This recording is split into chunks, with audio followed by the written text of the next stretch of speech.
Iran ಈಗ ಐರೈನ್ ಆಕಾಶದಿಂದ ಸುರಿಯುತ್ತಿರೆ ಬೆಂಕಿ ಮಿಸೈಲ್ ಮತ್ತು ವಿನಾಶದ ಮಳೆ. ಒಂದೇ ಒಂದು ಅಕ್ಷರ ಬದಲಾವಣೆ, ಒಂದು ದೇಶದ ವಿಧಿಯೇ ಬದಲಾವಣೆ.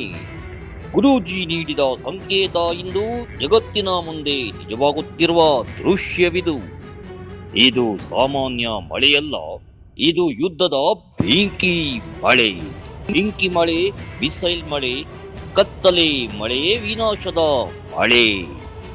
ಇರಾನ್ ಇಂದ ಐರನ್. ಗುರೂಜಿ ಭವಿಷ್ಯವಾಣಿ ನಿಜವಾಗುತ್ತಿದೆಯೇ ಹಾಗಾದ್ರೆ? ಐರಾನ್ ಅಂದ್ರೆ ಇರಾನ್ ಅನ್ನೋ ತರ, ಈಗ ಐರೈನ್ ಅನ್ನೋ ತರ ಅಂದ್ರೆ ಈ ರೈನ್ ಅನ್ನೋ ತರ ಆಗೋಗ್ಬಿಟ್ಟಿದೆ. ಅಂದ್ರೆ ಇರಾನ್ ಅದೇ ರೀತಿಯಾಗಿ ಅಳಿವಿನ ಅಂಚಿಗೆ ಹೋಗಿ ಸಾಕ್ತಾ ಇದೆಯಾ? ಮತ್ತೆ ಇಲ್ಲಿ ಇರಾನ್ ಬದಲು ಈ ರೈನ್ ಅಂತ ಹೇಳ್ಬೋದು, ಯಾಕಂದ್ರೆ destruction. And now an acid rain threat looms over Tehran after Israel attacked Iran oil plants. Toxic air pollution and acid rain threat alert has been issued and it looms over Tehran. Israel, remember. The World Health Organization warned on Tuesday that black rain in Iran after strikes on its oil facilities could cause health problems for residents. Acid ಮಳೆ ಆಕಾಶದಿಂದ ಸುರಿತಾ ಇದೆ, ಕಪ್ಪು ವಿಷ. ಇದರಿಂದ black acid rain ಅಂದರೆ ಕಪ್ಪು ಬಣ್ಣದ ಆಮ್ಲ ಮಳೆ ಸುರಿಯೋಕೆ ಶುರುವಾಗಿದೆ. ನಮಸ್ಕಾರ. ಈ ಹಿಂದೆ 15 ದಿನಗಳ ಹಿಂದೆ ನಾನೊಂದು ಪ್ರಿಡಿಕ್ಷನ್ ಕೂಡ ಕೊಟ್ಟಿದ್ದೆ. ಏನಪ್ಪಾ ಅಂತಂದ್ರೆ ಇರಾನ್ ವಿಲ್ ಬಿಕಮ್ ಈ ರೇನ್ ಅಂತ ಕೊಟ್ಟಿದ್ದೆ. Rain of missile, rain of fire, rain of acid, rain of dark ಅಂತ ವಿವಿಧ ರೀತಿಯಿಂದ ಮಳೆ ಬಗ್ಗೆ ವಿಶ್ಲೇಷವಾಗಿ ನಾವಲ್ಲಿ ಪ್ರಿಡಿಕ್ಷನ್ನ ಕೊಟ್ಟಿದ್ವಿ.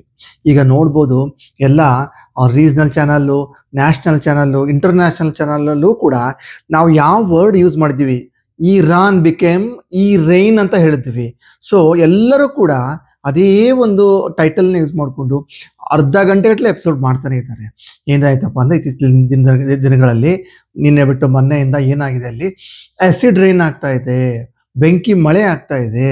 ಸೊ ಹೀಗಾಗಿ ಅಲ್ಲಿ ಸುಮಾರು ಜನಕ್ಕೆ ಒಂದು ನಾನಾ ರೀತಿಯಂಥ ಕಾಯಿಲೆಗಳು, ಉಸಿರಾಟ ಸಮಸ್ಯೆ, ಕ್ಯಾನ್ಸರು, ಇಡೀ ಇರಾನ್ನೇ ಕೂಡ ಒಂದು ಸುಮಾರು ಕಾಯಿಲೆಗಳಿಂದ ಅದು ಈಗ ಬಳಲುಂತಾಗಿದೆ. ಇದನ್ನು ನಾವು 15 ದಿನಗಳ ಮುಂಚೆನೆ ಸ್ಪಷ್ಟವಾಗಿ ನಾವು ಚೇತಾವಣೆ ಕೊಟ್ಟಿದ್ವಿ, ಎಚ್ಚರಿಕೆನೂ ಕೊಟ್ಟಿದ್ವಿ. ಯಾವ ವರ್ಡನ್ನು, ಯಾವ ಟೈಟಲ್ನ ಯೂಸ್ ಮಾಡಿದ್ವೋ ಅಕ್ರಾಸ್ ಗ್ಲೋಬಲ್ಲಿ ಅದೇ ಟೈಟಲ್ನ ಯೂಸ್ ಮಾಡ್ತಿದ್ದಾರೆ.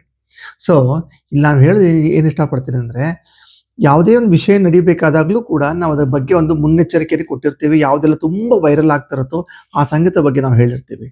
ಈಗ ಮುಂದೆ ಬರುವಂತಹ ವಿಷಯ ಏನಪ್ಪಾ ಅಂತಂದರೆ, ಯಾವಾಗ ಈ ಯುದ್ಧ ನಿಲ್ಲುತ್ತೆ, ಭಾರತದ ಮೇಲೆ ಯಾವ ಥರ ಇಂಪ್ಯಾಕ್ಟ್ ಆಗುತ್ತೆ ಮತ್ತು ನಾವು ಜನಗಳು ಹೇಗಿರಬೇಕು ಅನ್ನುವಂತಹ ಒಂದು ಅನಲೈಸ್ ಮಾಡ್ತಿದ್ದೀನಿ. ಶೀಘ್ರಗತಿಯಲ್ಲಿ ಈ ಅನಲೈಸನ್ನು ನಾನು ಕಂಡಂತೆ ನಿಮ್ಮ ಮುಂದೆ ತಂದು ಇಡ್ತೇನೆ.